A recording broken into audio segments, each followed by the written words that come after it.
Pois é, a gente vai trazer um outro destaque importante, inclusive, porque pelo menos 5 milhões de beneficiários do Bolsa Família transferiram um montante de 3 bilhões de reais para plataformas de apostas online somente no mês de agosto. O levantamento foi divulgado pelo Banco Central nesta terça-feira e revela que 70% dessas pessoas são chefes de família, ou seja, quem recebe o benefício. O governo repassou mais de 14 bilhões para cerca de 21 milhões de famílias no mês de agosto. Isso significa que cerca de 21% do valor que foi pago pelo Planalto foi utilizado para apostar nessas bets. Você, Luiz Felipe Dávila, que na nossa reunião virtual de pauta, inclusive sugeriu essa notícia, ficou surpreso com esse índice, né, Dávila? E claro que também nas nossas conversas com a produção, o Felipe da nossa produção acabou falando, daqui a pouco vão criar um novo programa, né? Minha aposta, minha vida. Mas enfim, o que a gente precisa considerar em relação a esse alto valor destinado dos beneficiários do Bolsa Família a essas apostas online, hein, Dávila? As apostas serão taxadas, hein?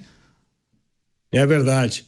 Olha, o Marcos Troijo, que foi entrevistado no Conexão Mota, que é uma pessoa muito capacitada, trouxe hoje um número para mim que chamou muita atenção. Imagina só, Canhato, 3 bilhões de reais do Bolsa Família foram para bets. Imagina o seguinte, o Brasil investe 1% do PIB em pesquisa e desenvolvimento, algo fundamental para o Brasil crescer, ganhar produtividade, competitividade. 1% do PIB significa 110 bilhões de reais. Isto é o que nós investimos, Brasil total, governo federal, estadual, autarquias, municípios, todo mundo investe 110 bilhões de reais por ano. O Banco Central soltou um relatório agora mostrando que só em agosto, agora, 20 bilhões de reais foram transferidos para as apostas, para as bets. 20 bilhões de reais num único mês.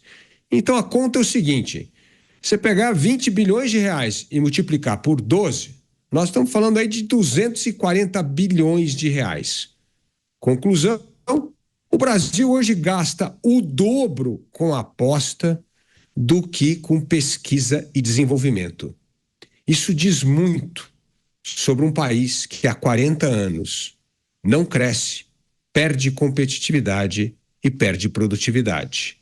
Isso mostra um país que acredita que o ganho de curto prazo é mais sedutor do que o sacrifício que temos de fazer para os ganhos de longo prazo que vão beneficiar as próximas gerações. Isso mostra um país imediatista que parece que dá as costas para o conhecimento, sendo que o conhecimento hoje é a commodity que vai diferenciar entre países ricos e pobres, entre países desenvolvidos e países subdesenvolvidos. Programas Pingos nos Is, recebendo as pessoas que nos acompanham pelas emissoras de rádio espalhadas por todo o Brasil. A notícia em destaque, beneficiários do Bolsa Família gastaram mais de 3 bilhões de reais em bets, aquelas apostas esportivas pela internet, somente no mês de agosto, hein? Mota, qual é a leitura que a gente precisa fazer dessa informação, desse recorte? 3 bilhões de reais é um bocado de dinheiro, hein? Tem dois aspectos dessa questão que a gente precisa tratar. O primeiro é esse que o Dávila mencionou aí, o dado levantado pelo Marcos Troijo, e eu vou repetir para que fique bastante claro. O Brasil investe por ano 110 bilhões em pesquisa e desenvolvimento. E investe o dobro disso, mais do que o dobro, 240 bilhões em apostas. Para mim, a conclusão desse fato é uma só. Paulo Freire venceu. Essa é a conclusão. Tá? Já que não vai dar em nada, já que ninguém tem esperança de progresso, já que todo mundo sabe que o ensino é um lixo, que o mercado de trabalho não anda para frente, vamos pegar um pouquinho de dinheiro que a gente tem e vamos apostar, porque é a única esperança das coisas darem certo. Olha, por um lado, o sujeito recebeu o dinheiro, ele faz o que ele quiser com o dinheiro, né? Ele pode gastar com apostas esportivas Ele pode gastar com bebida, a gente não fica sabendo o que as pessoas fazem. Agora, por outro lado, há um aspecto moral aqui, porque esse dinheiro é uma ajuda que a pessoa recebe para que ela possa sobreviver. Essa é a filosofia desse dinheiro. Você não consegue sobreviver com seus próprios meios, então o Estado pega o dinheiro que ele, Estado, recebeu de impostos, ou seja, o dinheiro dos impostos que todos nós pagamos, uma parte desse dinheiro vai para ajudar as pessoas que não têm condição de sobreviver sozinha. O dinheiro é para a sobrevivência. Ninguém precisa apostar para sobreviver. E aí nós temos uma questão moral, Caniato, que ela é muito útil para ilustrar as outras questões que a gente sempre discute aqui no programa, porque esse programa do governo é um programa de transferência de renda, não é isso? Mas não é um programa de transferência de responsabilidade. Na verdade, o sujeito que recebe esse dinheiro e usa para apostar, ele está dizendo para o Estado, eu vou fazer o que eu quiser e você vai continuar com a obrigação de me sustentar. Na verdade, o Estado não sustenta ninguém. Quem sustenta somos nós, que trabalhamos e pagamos os nossos impostos. São esses impostos que, no fim dessa história toda, estão virando apostas. Pois é, aspectos interessantes trazidos pelos nossos comentaristas, e eu li e escutei também, viu, delegado Palumbo, reflexões que iam no sentido de questionar se essas pessoas precisariam realmente do Bolsa Família. Porque tem gente que até tem uma condição não excepcional, mas razoável, trabalha na informalidade, o governo não sabe exatamente qual é a renda daquela pessoa e ele goza do benefício, aproveita o benefício do Bolsa Família. Ou seja, é um plus para ele. É um dinheiro que entra mais ali, mas talvez a grande renda seja da informalidade. Enfim, é preciso analisar esses números que são surpreendentes, né? 3 bilhões de reais os beneficiários do Bolsa Família apostaram nas bets. É exatamente por esse motivo que hoje, numa reunião com o meu jurídico, nós entramos com um projeto de lei para tirar esse benefício de quem aposta. Aliás, as bets não podem cadastrar usuários de Bolsa Família, pessoas beneficiários de Bolsa Família. Não podem, porque isso é um dinheiro público que vai para a família para ela se sustentar e não para ela ficar jogando. Outro problema que a gente tem que enfrentar, eu sou vice-presidente da Frente Parlamentar dos Lotéricos. Os lotéricos estão quebrando literalmente. Só no ano de 2023, eles repassaram 11 bilhões de repasse social. São 108 bets legalizadas e mais de 4.500 que não são legalizadas. São mais de 13 mil lotéricas. Só que na cidade de São Paulo são 900 lotéricas. Eles estão literalmente desesperados, estão quebrando.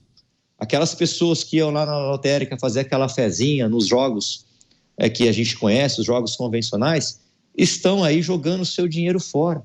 Eu converso muito também com pessoas do povo, empresários, e os empresários do Brás me relataram que os funcionários que ganham menos estão se endividando todos desses joguinhos do Tigrinho, nessas bets, nesses jogos online, com a esperança de ganhar.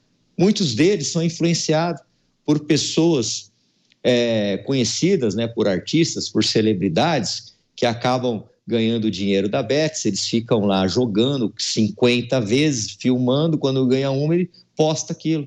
Isso na cabeça da pessoa mais humilde, olha, se ele ganhou, aquele artista famoso ganhou, aquele influencer ganhou, eu também posso ganhar. Então a gente precisa olhar isso de maneira ampla. A gente tem que pensar nos lotéricos, a gente tem que pensar nessas pessoas que dependem do Bolsa Família, que estão acabando com a sua pouca renda nessas bets, e a gente tem que regular isso o mais rápido possível. Não é aceitável que a gente quebre mais de 10 mil lotéricas porque o governo simplesmente quer arrecadar cada vez mais. Já que você mencionou os lotéricos, muitos também reclamam que as apostas podem ser feitas na palma da mão, né, no aplicativo da Caixa Econômica Federal, não obrigando a pessoa a ir até a casa lotérica.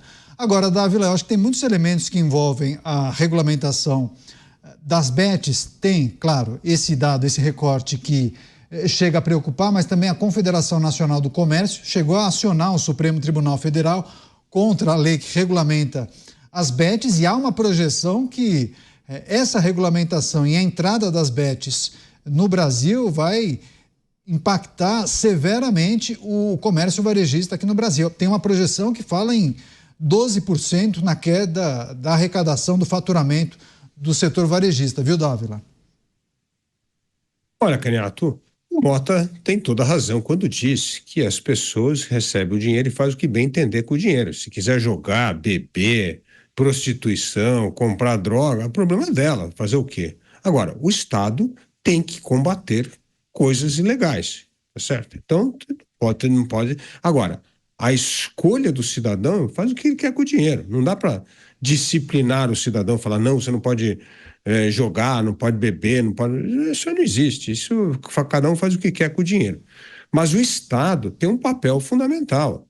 O Estado tem que ter, sim, aí eu acho que é importante a regulamentação para ter esse, por exemplo, grau de endividamento das famílias. Não pode endividar, tomar dinheiro emprestado para poder perder em jogo, porque isso é vício, isso é outra coisa.